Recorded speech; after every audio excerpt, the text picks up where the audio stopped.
Alfred Hitchcock presents The Three Investigators in The Secret of Terror Castle. Written by Robert Arthur and dramatized by Edward Kelsey. My name is Alfred Hitchcock. I am a teller of tales of terror. Those of you who are easily frightened should listen no further. Those of you who think you are brave, now is the time to prove it. The story you are about to hear happened in the 1960s, before any of you were born.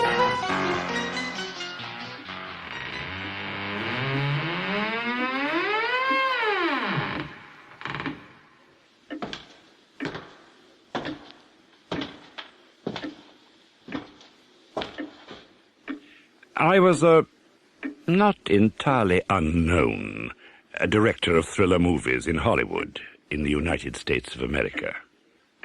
One day, my secretary sent two boys into my office. They presented me with a printed card, which I read aloud. The Three Investigators. We investigate anything. Question mark, question mark, question mark. First investigator, Jupiter Jones. That's me, Mr. Hitchcock.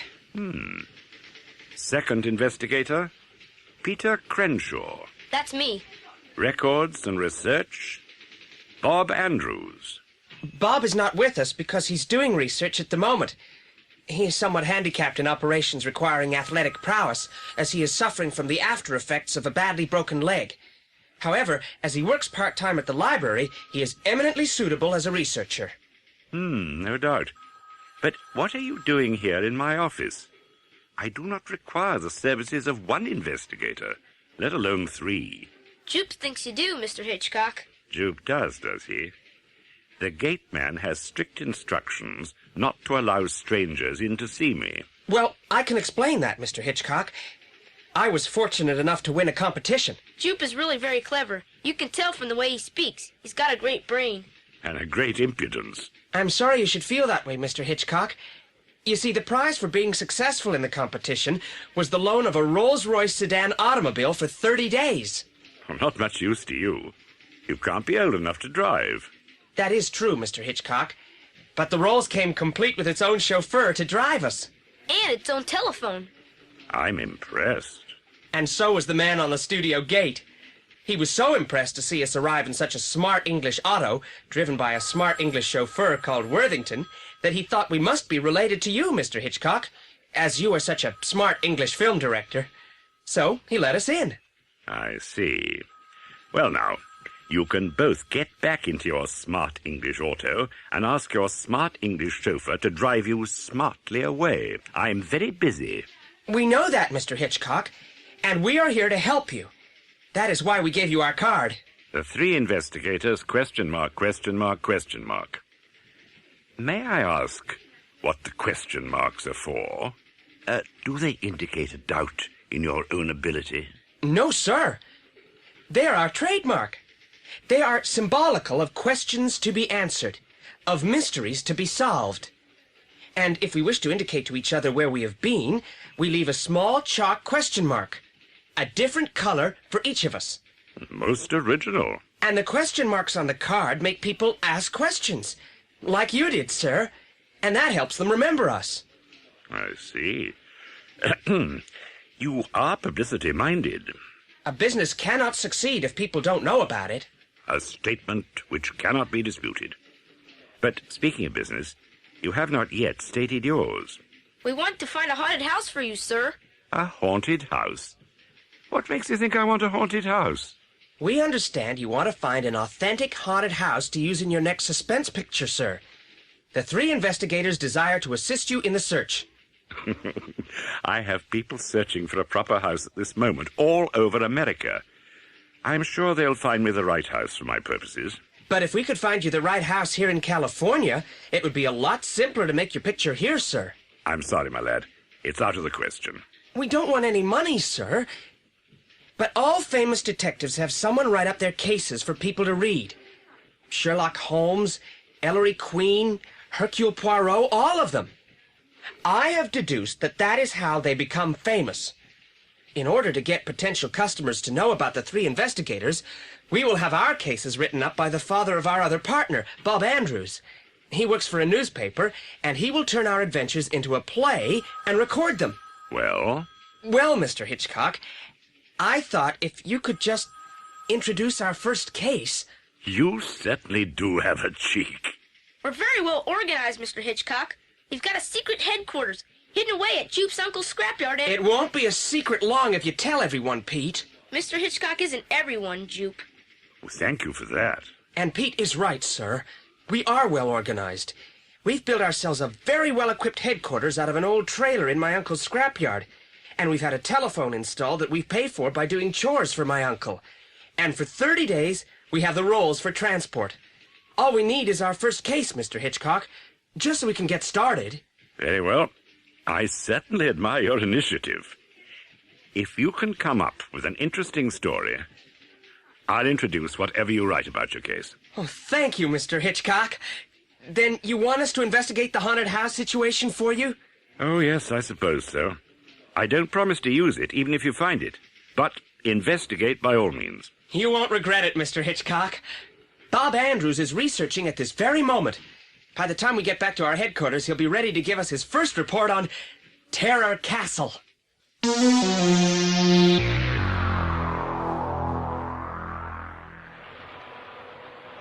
Castle is located in a narrow little canyon up above Hollywood called Black Canyon.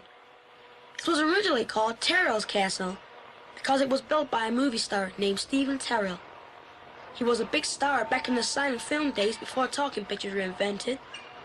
He used to play in all kinds of scary pictures about vampires and werewolves and stuff like that. He built his house to look like the haunted castle just like the ones in his pictures and filled with weird things that came from the different pictures he'd acted in. Very promising, Bob. That depends on what you're promising.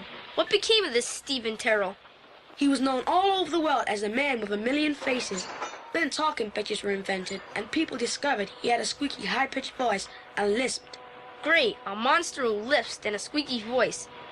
They must have laughed themselves right out of their seats. That's just what they did, and Stephen Terrell had to stop making pictures. He sent away his servants, even sent away his best friend, his business manager, Mr. Jonathan Rex. He shut himself up in his castle and brooded. People began to forget about him. Then one day a wrecked car was discovered. It had run off the road and crashed down over the cliffs, almost into the ocean. What did that have to do with Stephen Terrell? The police traced the license number and learned that the car belonged to Terrell.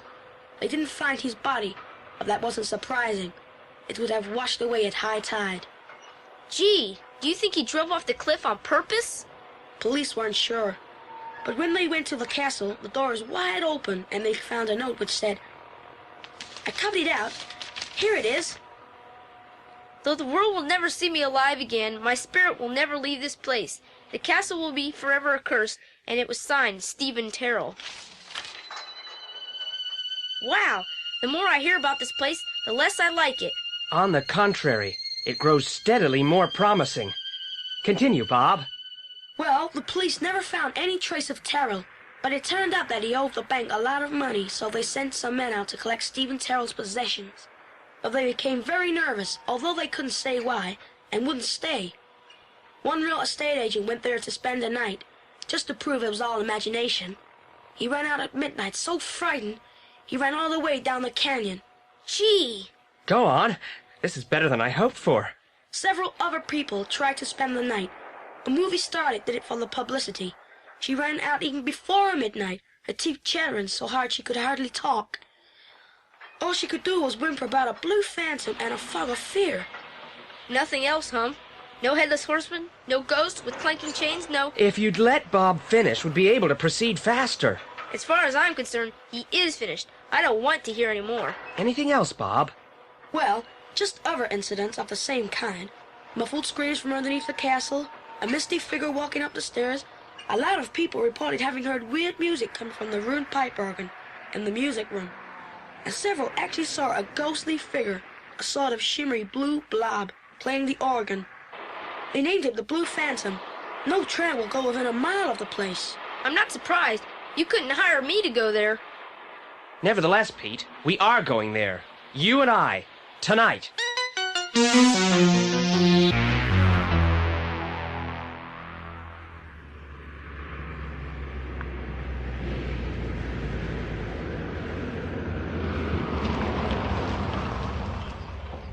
Is this it, Worthington? I fear we can proceed no further in the rolls, Master Jones.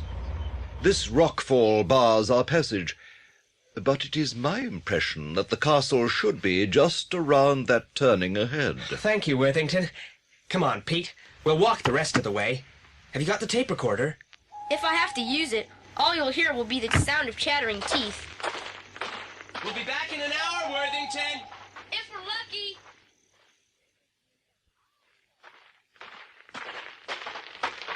Golly, look. Terror Castle. Gee, it looks scary.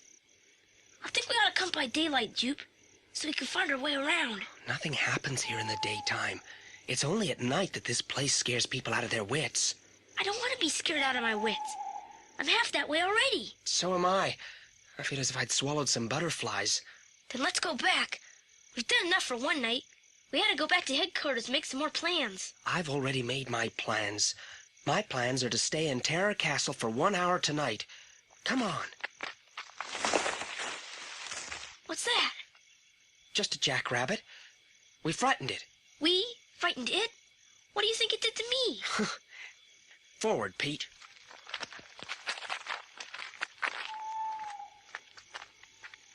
Here we are. The entrance to Terror Castle. Wow, there's a bat round my head. Bats only eat insects. They never eat people. Maybe this one wants a change of diet. Why take chances? Oh, stop kidding, Pete. Here's the door. We just have to walk through it. I wish I could get my legs to believe that. They think we ought to go back. Well, so do mine. But my legs take orders from me. Come on. Wait, do you hear spooky music? Probably just imagination. What if it was the ruined pipe organ being played by the Blue Phantom? Then we certainly want to hear it. Let's enter.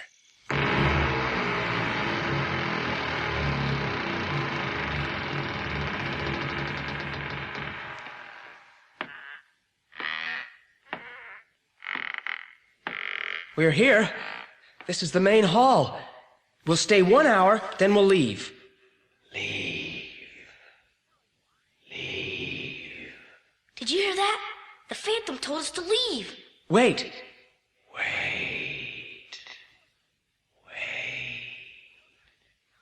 As I thought. Merely an echo. And it only works when you stand in the exact middle of the hallway. The walls are circular. Mr. Terrell built it this way specially. He called it the Echo Room. I was just kidding. I knew it was an echo all along. Did I do that? You did. But please don't do it again. I won't. Shine your flashlight on the wall over there. That's right. Gee, it's covered with pictures. Yes. They all appear to be of the same man wearing different costumes. I suppose they're all pictures of Stephen Terrell, playing different roles from his films. I guess so. Gee whiskers. What is it, Pete? That picture of the one-eyed pirate. That one eye is real. It's looking at us. Where? There, look. No.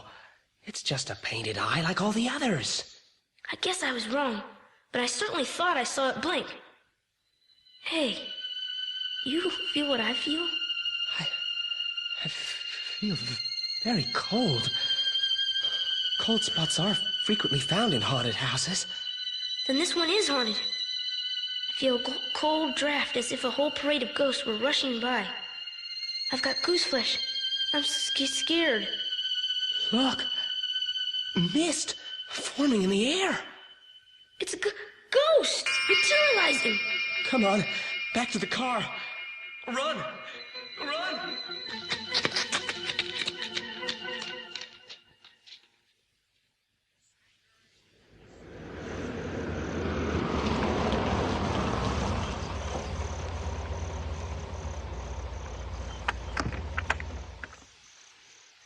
Here you are, Master Jones. Back home at your uncle's scrapyard. Thank you, Worthington.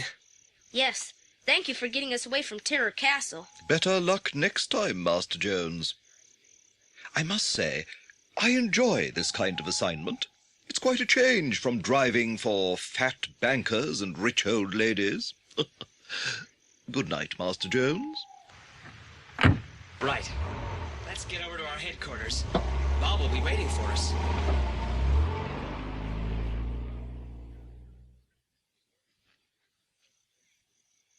What was it that happened exactly, Pete? What made you run from Terra Castle tonight?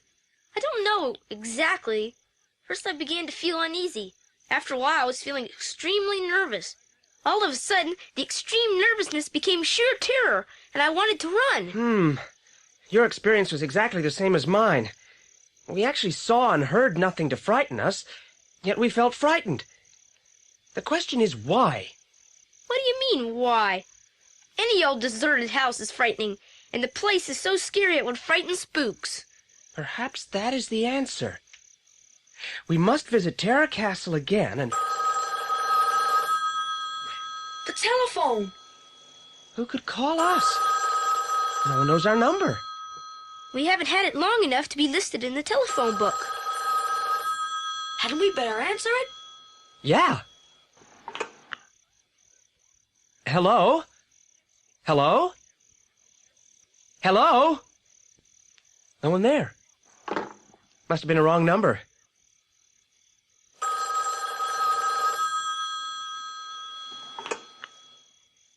Hello? Hello? Stay away. Stay away. Stay away from Terror Castle.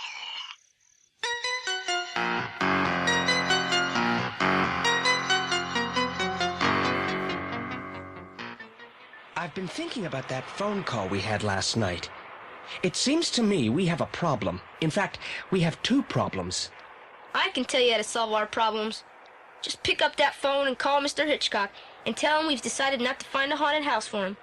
Tell him we break out into lumps of goose flesh whenever we go near one. Tell him our legs go all wobbly and start running on their own accord. I will ignore those remarks, Pete. While Bob is busy at the library, we will endeavor to solve our problems. First, we must determine who made that phone call last night. Not who. What? Was it a phantom or a spook or werewolf? Or just a disembodied spirit?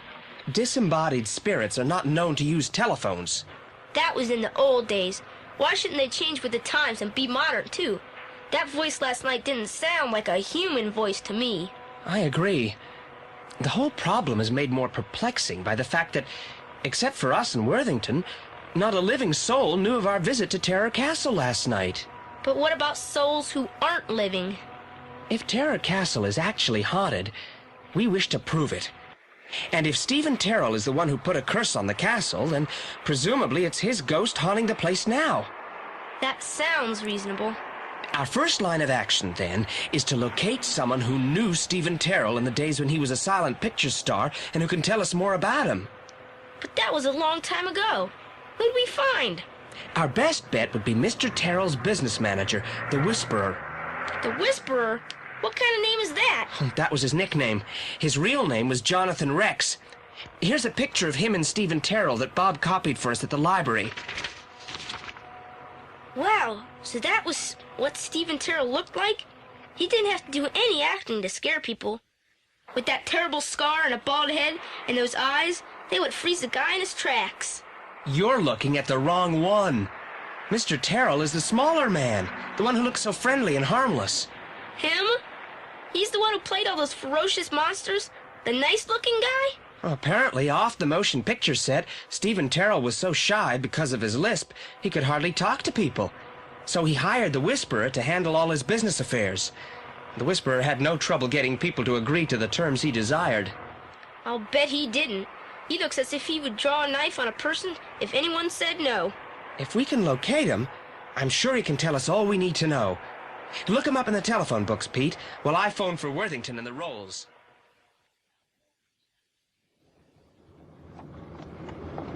This is the mountain road that leads to Mr. Jonathan Rex's residence, Master Jones. Good work, Worthington. Thank you, sir. It's lucky for us that Jonathan Rex still lives in the neighborhood. Yes. And I have an idea. Worthington, Sir? I believe this road will pass within a mile of the entrance of Black Canyon and Terror Castle. That is so, Master Jones. Then let's pay a quick visit to Black Canyon on the way. There's something I want to ascertain. There's Terror Castle again. To think we went into that place after dark. Wow. And came out in rather a hurry. You can say that again. As a matter of fact, we're going back in again, right now, and have a look around by daylight. Look out! What is it? Up there! Rolling down the side of the mountain towards us! A gigantic boulder! It'll crush us! Wait, stand still. It'll miss us by some yards.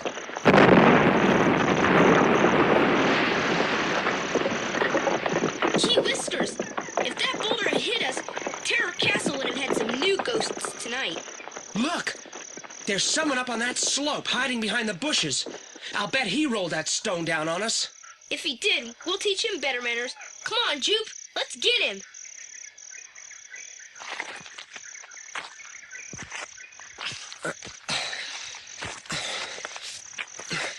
Can you still see him, Pete? No, he must be hiding. Look, above us! The whole side of the canyon is coming down on top of us! Quick, get into this crevice in the rock.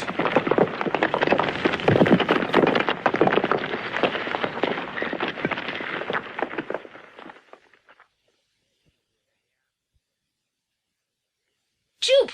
We can't... Get out! We're trapped! We'll suffocate! Breathe through your handkerchief until the dust settles. Don't worry about the air. This crevice must go a long way into the hillside, so there's plenty of air in here for now. But our exit appears to be effectively barricaded. Even at a time like this, you use long words? Why don't you just say we can't get out? We're stuck. I won't say we can't get out, because that fact remains to be proved. Look up there. You can see daylight through that tiny hole. We'll never get out through there. Not until we make the hole bigger. And fortunately, someone has been in this crevice before us and left a stick behind. If I poke hard enough with it, I should be able to disturb a rock. There. The hole is bigger. A little more poking, and the hole will be big enough for us to get through. Jupe, you're a genius. Please. I simply endeavor to exercise my native intelligence to its fullest ability. Now help me enlarge this hole so that we can get out and return to Worthington and the Rolls and continue our journey to the home of Mr. Jonathan Rex.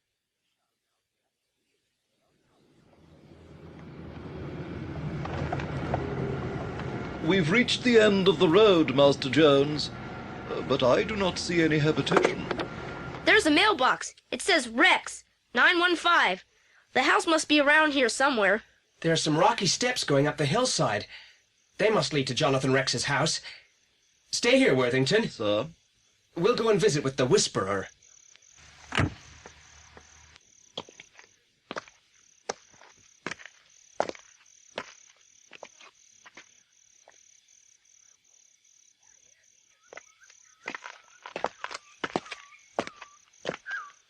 Gee, we've climbed a long way. What's all that noise? Birds. Parakeets. Look, by the side of the house. Cages of them. And look there, a man with a bald head. And a terrible scar. He's got an axe in his hand. It's razor sharp. Stand right where you are. Don't move a step. Do you hear? He's coming towards us. Stand absolutely still, boys. Don't move if you value your lives. Shoot!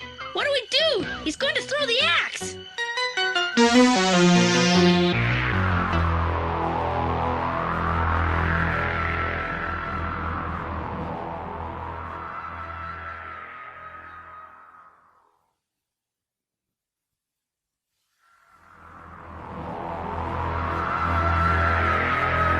Jupe! He wants to kill us! He's throwing the axe at us! Missed. I'm glad of that! Come on, Jupe! Run! It's all right, Pete. There was a snake in the grass behind you, boys. I don't know whether it was a rattler or not. I tried to get it with the axe, but I hurried too much. Would you like to join me for a lemonade? We'd be glad to, Mr. Rex. I've been cutting the brush along the hill.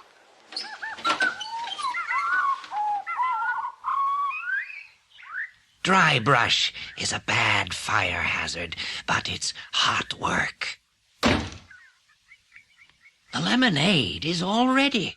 Let me pour you a glass. Thank you, Mr. Rex. Thank you very much. You're welcome.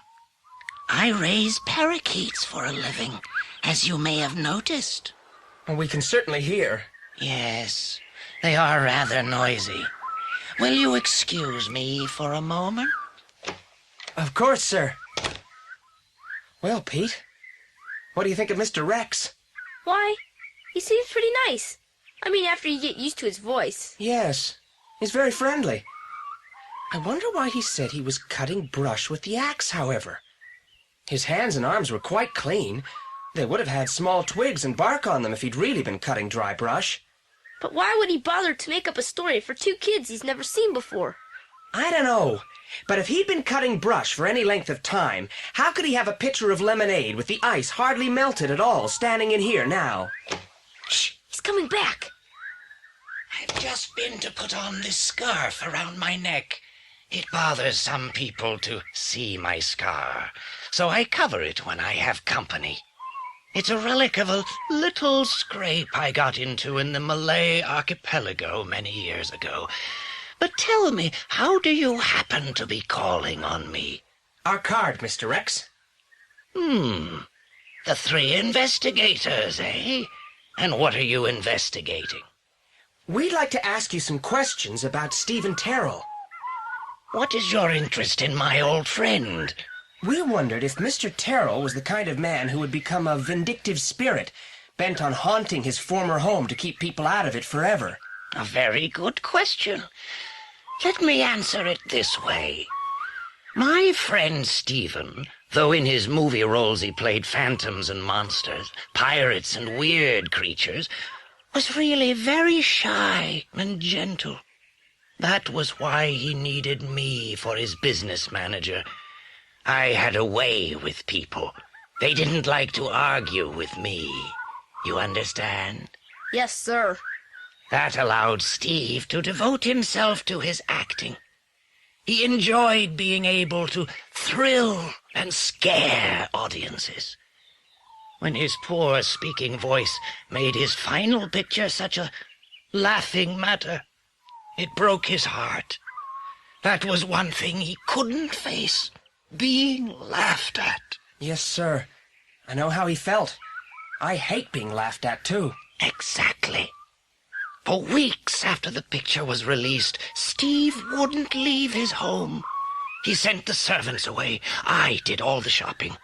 The reports kept coming in that audiences shrieked with laughter everywhere the picture was shown.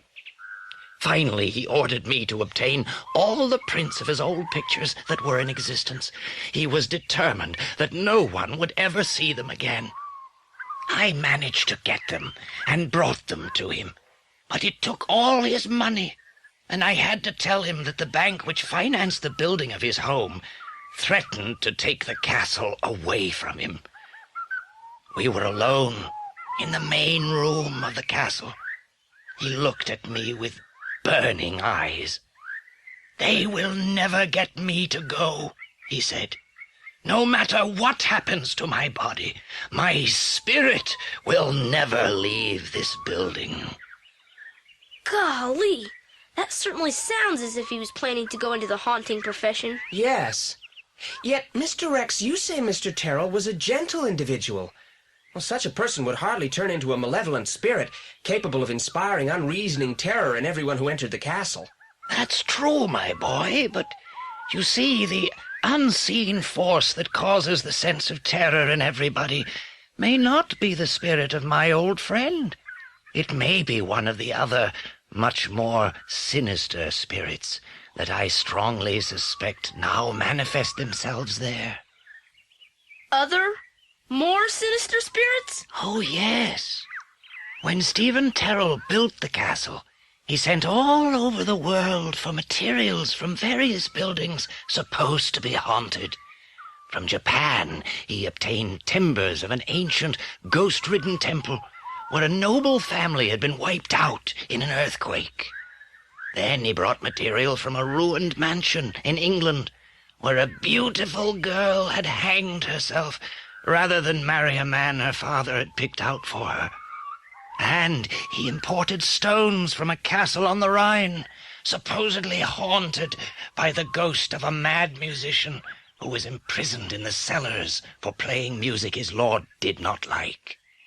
After the musician's death, the tune which brought about his imprisonment was often heard coming from the locked music room of the castle.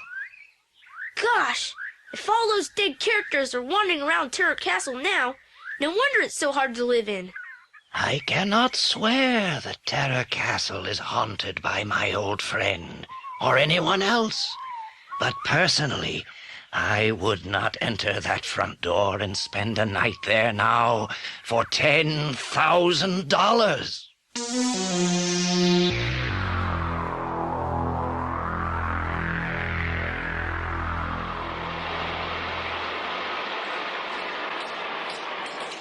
It's been 2 days now, Jupe, since you and Pete interviewed Mr. Rex. When are we going to have a conference about it? As soon as we can, Bob.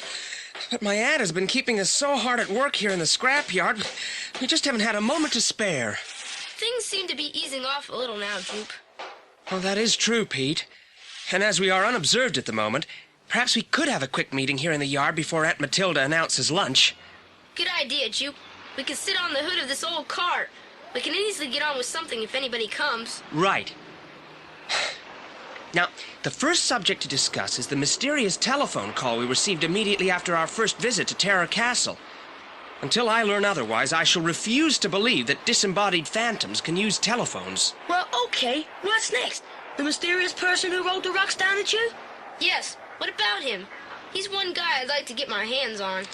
It may have been somebody wandering in the canyon who started the rocks rolling by accident.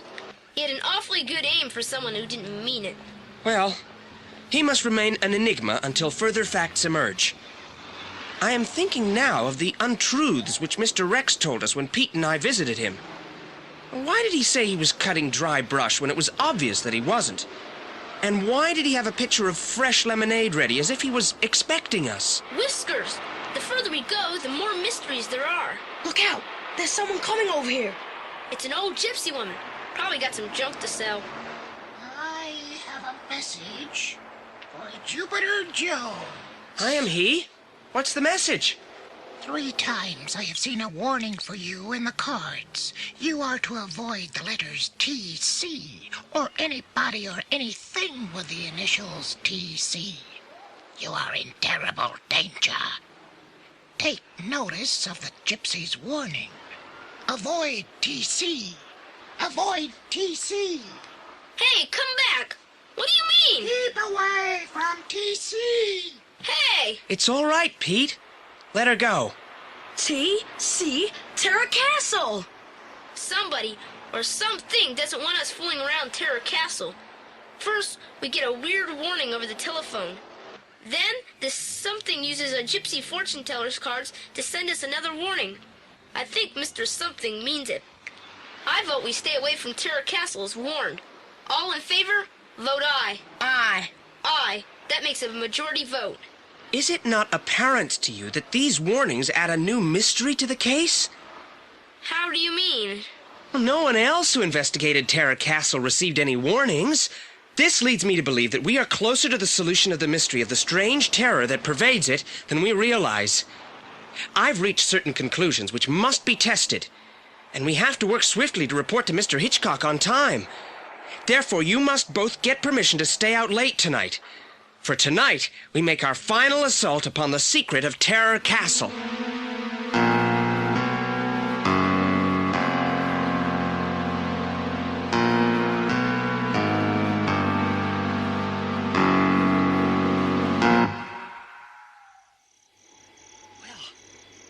are again, Pete. Terror Castle. Open the door. Why does it always have to be us? What about Bob and Worthington sitting comfortably in their roles back there? They're our backup team. Now come on, open the door.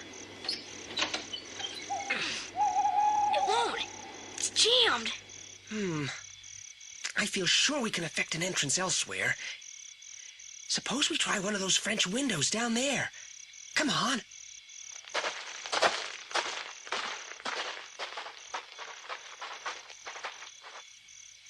We're in luck. This window isn't shut properly. In we go.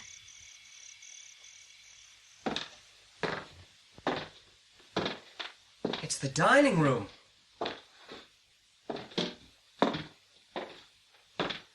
There seem to be several doors to the rest of the house. I wonder which we should take. As far as I'm concerned... Ah! What is it, Pete? It's the ghost of a woman with a rope around her neck. Oh, the one Mr. Rex told us about. What do we do? When I say now, shine your flashlight on her and I'll shine mine too. Now. She's vanished. Well, there's nothing there but a mirror. A mirror? Then the ghost must be behind us. She's not there now. She's gone, and I'm going too. Wait. A ghost can't reflect in a mirror. Well, this one did. Come on, let's go. We've proved the house is haunted. Let's go and tell Mr. Hitchcock. Now. Not yet. I want to examine this mirror. Seems solid enough.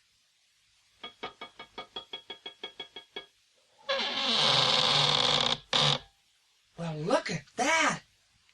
A secret door. Leading to a secret passage. Come on. We must discover where it leads.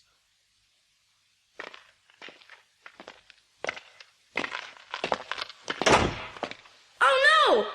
The door's shut. We're locked in. Oh, never mind, Pete. We don't want to go back the way we've come. Don't we? Of course not. We're investigators, aren't we? Listen to that. The Blue Phantom plays again. The music seems to come out of the stone wall. I'd say we are probably directly behind the ruined pipe organ in the projection room. You mean the Blue Phantom is on the other side of that wall? I hope so. After all, the whole purpose of this expedition is to try to catch the Phantom. Suppose he catches us first. That's what worries me. According to all available records, the Blue Phantom has never harmed anyone. I've come to some conclusions about this case, which I've kept to myself in order to verify them. I think we will soon find out if I'm correct or not. But suppose you're wrong, and the Blue Phantom decides he wants us to join his gang of spooks. What then? Then I'll admit I was wrong. Look at the mist. Coming out of the floor. Out of the walls. Everywhere. Fog of fear. The ultimate manifestation of Terror Castle. Now let us try to catch the Blue Phantom while he thinks we are paralyzed with fear. I am paralyzed with fear. I can't make my legs move. The time has come, Pete, to tell you what I've deduced. Terror Castle is really haunted. That's what I've been telling you all along. Let me finish. Is really haunted, but not by a ghost. It is haunted by a man who is very much alive. In fact, according to my deductions, the Phantom of Terror Castle is Mr. Stephen Terrell, the supposedly dead movie star himself. What? You mean alive and living here all these years? Exactly. A living ghost, scaring people away from his home so that he will not lose it. Does that make you feel better? It sure does. Now, there appears to be a door in a passage here. It's my belief that if we go through it, we shall find Mr. Stephen Terrell. Mr. Terrell? Mr. Stephen Terrell? Are you here, Mr. Terrell? It's all right, Mr. Terrell. We don't mean you any harm. Ah! What is it, Jude? What's A clot in a net. I can't move. Neither can I. What's going on? You small fools. Why did you not heed my warning? It's the old gypsy woman who came to the scrapyard. Why could you not be sensible and stay away like the others? Now we must take care of you. Who are you? We can tell you because you will never be able to tell anyone else. We are smugglers of jewels from the Orient. This is our headquarters. It is unfortunate for you that you have discovered it. What shall we do with them? Lock them in the dungeon and throw away the key.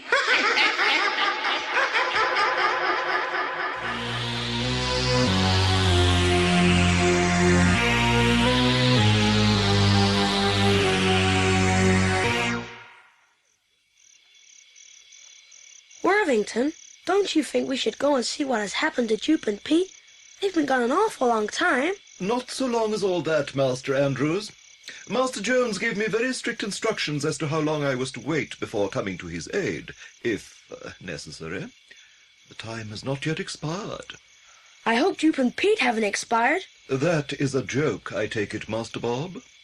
Master Jones is much too resourceful a character to allow anything unfortunate to occur. I hope you're right, Worthington. Doing, Pete? I can't move. I'm all tied up. Me too. What are we gonna do, Jupe? We'll never get out of this dungeon. Those smugglers will never allow us to escape. Oh, don't worry, Pete. If my estimation of the passage of time is correct, help should be with us very shortly. I have great faith in the abilities of Bob and our English chauffeur, Worthington. But how will they know where to find us?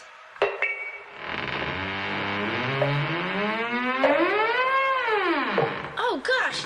The smugglers are coming back. Ah, is that you, Master Crenshaw? Is Master Jones with you? I am, Worthington. Are you both all right? We are now, Bob.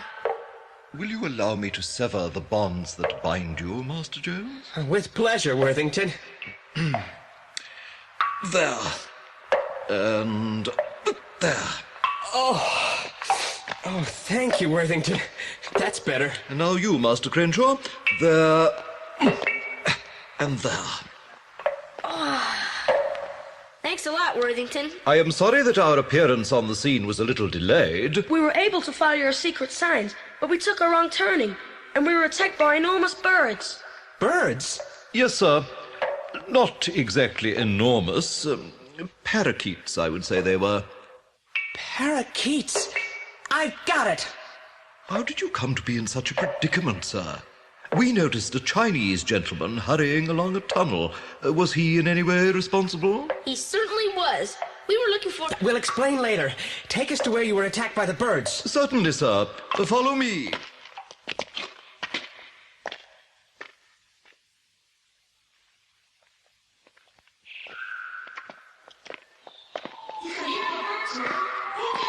I don't think they're dangerous, Bob. Have you heard that sound before, Pete? Yes, I think I have. But where? You'll know soon.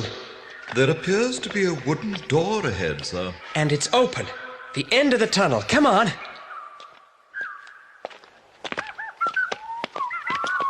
Where are we? We're trapped. We're in a cage. Oh, we're in a cage, all right. But we're not trapped. You recognize where we are, Pete? Yeah, we're inside the big cage where Mr. Rex raises his parakeets. Exactly. Terror Castle must lie parallel to Mr. Rex's house, with only a few hundred feet of rocky ridge separating them. The two houses are connected by a secret tunnel. I think we should pay a call on Mr. Rex.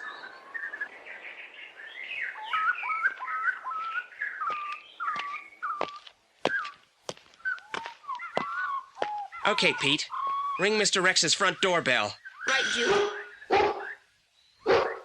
Do you think Mr. Rex has anything to do with the haunting of Terror Castle? We shall soon find out.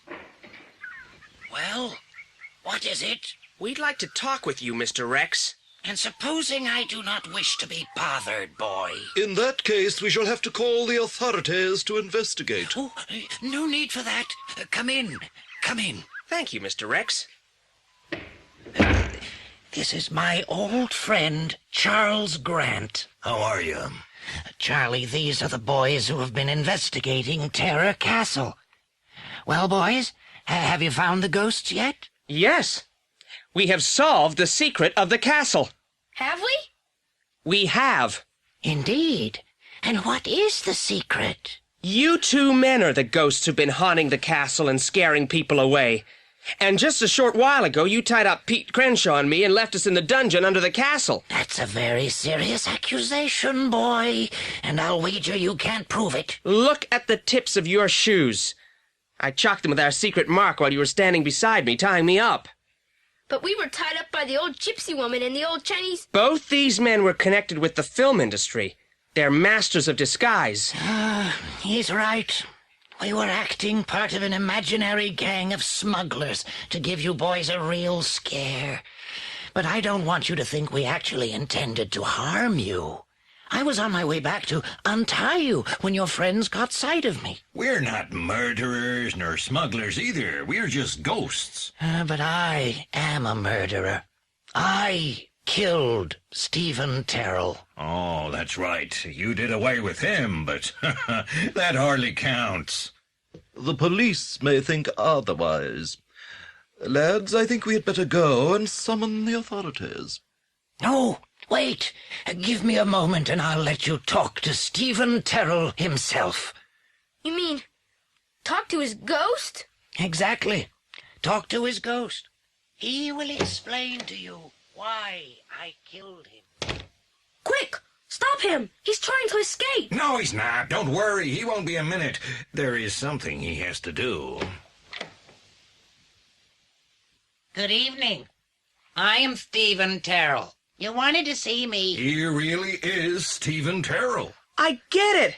Mr. Terrell, you are also Jonathan Rex, the Whisperer, are you not? That is so. You have guessed my secret. When I attached this plastic scar to my throat, took off my wig, and put on elevator shoes, I stopped being Stephen Terrell. I reduced my voice to a sinister whisper and became that frightening individual known as the Whisperer. I faked my own death, and I've been trying to frighten people away from Terror Castle until, as Mr. Rex, I could raise enough money from breeding my parakeets to buy back the castle from the bank. I had almost succeeded, but I reckoned without the persistence of you boys. It was all quite harmless, and no one ever got hurt. No one got hurt. We almost got killed by that rock fall. Yeah, well, that was an accident. I'm very sorry about that. I dislodged the rocks as I was watching your movements. Charlie Grant is my lookout. Just at the entrance to Black Canyon, there's a small bungalow, barely visible. Charlie lives there. Whenever he sees anyone enter the canyon, he telephones me, and I hurry through the tunnel to be ready for them. He used to be my film makeup man. And he was the old gypsy woman who warned us off. How did you know who we are? I read about you winning a Rolls-Royce in the papers. It's an easy car to recognize. Quite so, sir. But how did you manage to make Terror Castle seem to be haunted? I learned many tricks and special effects when I worked in movies. Trade secrets, but not difficult if you know how. Well, now you know the whole story. What are you going to do? Mr. Terrell, do you still have the copies of all the wonderful scary films you made which no one has seen for many years? I do. I looked after them very carefully. Then I have an idea how you can get your castle back and still go on entertaining people by scaring them. How? Turn the castle into a special haunted cinema to show your old films. Show my old... You know, that might work. I'm sure it would. But now, we must prepare our report for Mr. Hitchcock.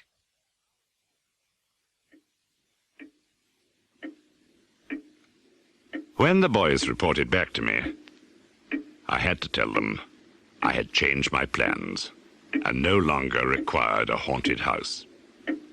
However, I have kept my word and introduced the story of their adventures. And, what is more, I suggested another mystery for them to solve, which I shall also introduce. The mystery of the stuttering parrot. Listen to that, if you dare.